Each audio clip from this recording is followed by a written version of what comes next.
Hello दोस्तों, कैसे हैं आप। दोस्तों, कल मैं एक वीडियो लेकर आया था वर्ग 3 को लेकर कि उनके जो आवेदन हुए हैं वो कितने हुए हैं। एग्जाम के 1 घंटे पहले उन्हें पहुंचना होगा, लेकिन सबसे ज़्यादा कमेंट इस वीडियो पर वर्ग 2 के रिजल्ट को लेकर आया। बहुत से भाई बहनों ने कहा कि सर 10 तारीख को वर्ग 2 का रिजल्ट जारी होना था, क्यों नहीं हुआ। तो दोस्तों, सबसे पहले आपको ये देखना होगा कि ये अपडेट आपको कहाँ से मिली है, क्योंकि ऐसी कोई इन्फॉर्मेशन ऑफिशियली जारी नहीं हुई है कि 10 तारीख को ही आपका रिजल्ट आना था। दोस्तों, सेकंड ये है कि रिजल्ट में आखिर प्रॉब्लम्स क्या आ रही है और आपका रिजल्ट कब तक जारी होगा, इस पर ही डिस्कशन करने वाले हैं। सबसे पहले हम देखें, विभिन्न न्यूज़पेपर के माध्यम से ये जरूर बताया गया है कि आपका रिजल्ट क्यों रोका गया है। यहाँ पर यदि आप देखेंगे वक्तव्य, ईएसबी के अधिकारी के अनुसार चयन सूची तैयार करने के लिए बनाए गए नियमों में कुछ उम्मीदवारों ने हाईकोर्ट में चुनौती दी है। हाईकोर्ट ने इस पर स्टे ऑर्डर दिया है, जिसकी वजह से परिणाम रोक दिया गया है, यानी इस पर स्टे लगा हुआ है। अब केस क्या है उस विषय में हम जानते हैं। वर्ग 2 का नोटिफिकेशन है जो आपको ईएसबी की ऑफिशियली वेबसाइट पर मिल जाएगा। इसमें जो एक नियम दिया गया है,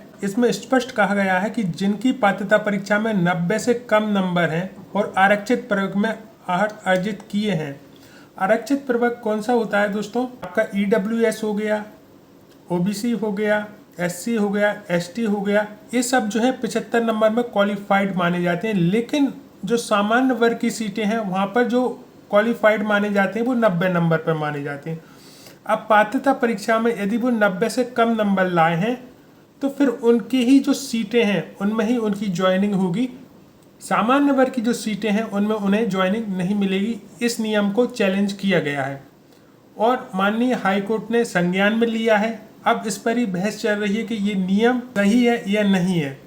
और दोस्तों, इस नियम का ही असर आपकी मेरिट पर पड़ेगा। दोस्तों, यदि नियम रहता है तो मेरिट अलग बनेगी और यदि नियम हटा दिया जाता है तो मेरिट अलग बनेगी। दोस्तों, और यहाँ पर ईएसबी के अधिकारी और कर्मचारी यही बार बार कह रहे हैं कि कोर्ट में ये केस है, रिजल्ट पर स्टे लगा है, फैसला नहीं आ जाएगा तब तक आपका जो है रिजल्ट जारी नहीं किया जाएगा। अब इसी संबंध में दोस्तों, हमारी सभी अभ्यर्थी परेशान हैं, क्योंकि उनकी तो इसमें कोई गलती नहीं थी। विभाग ने नियम बनाए हैं तो उन्हें पहले से ही अवगत कराना था, क्योंकि बहुत से अभ्यर्थी ये कह रहे हैं कि सर इसमें पात्रता परीक्षा में ही ये नियम स्पष्ट करना था, भर्ती परीक्षा में डाला है, हमें पात्रता परीक्षा के नोटिफिकेशन में ये नियम क्यों नहीं बताया गया।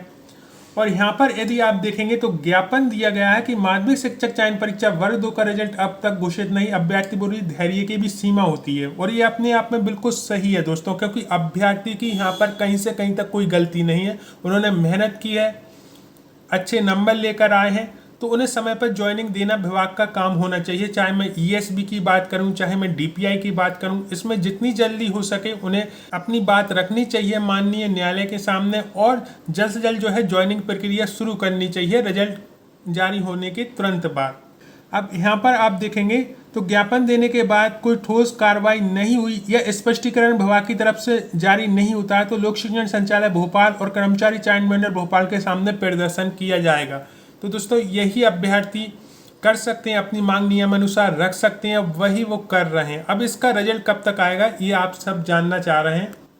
तो दोस्तों, ये जो आपका रिजल्ट है अक्टूबर में जारी हो सकता है, ऐसी संभावनाएं प्रबल दिख रही हैं, क्योंकि वहां तक जो है आपका कोई ना कोई निर्णय इस पर जारी हो जाएगा और जैसे ही निर्णय आएगा वैसे ही आपका जो रिजल्ट है वो अपडेट कर दिया जाएगा उस निर्णय के हिसाब, क्योंकि आपकी रैंकिंग पर इस नियम का असर पड़ेगा। दोस्तों, आपके मन में जो संशय था आई थिंक मैं क्लियर कर पाया हूं, क्योंकि ये जो रिजल्ट है वो आपको अक्टूबर के माह में देखने को मिल सकता है वर्ग 2 का। इससे जुड़ी और कोई ऑफिशियली न्यूज आएगी डेफिनेटली मैं शेयर करूंगा। ये वीडियो सूचना मत था आपने से देखने के लिए समय निकाला, उसके लिए दिल से धन्यवाद।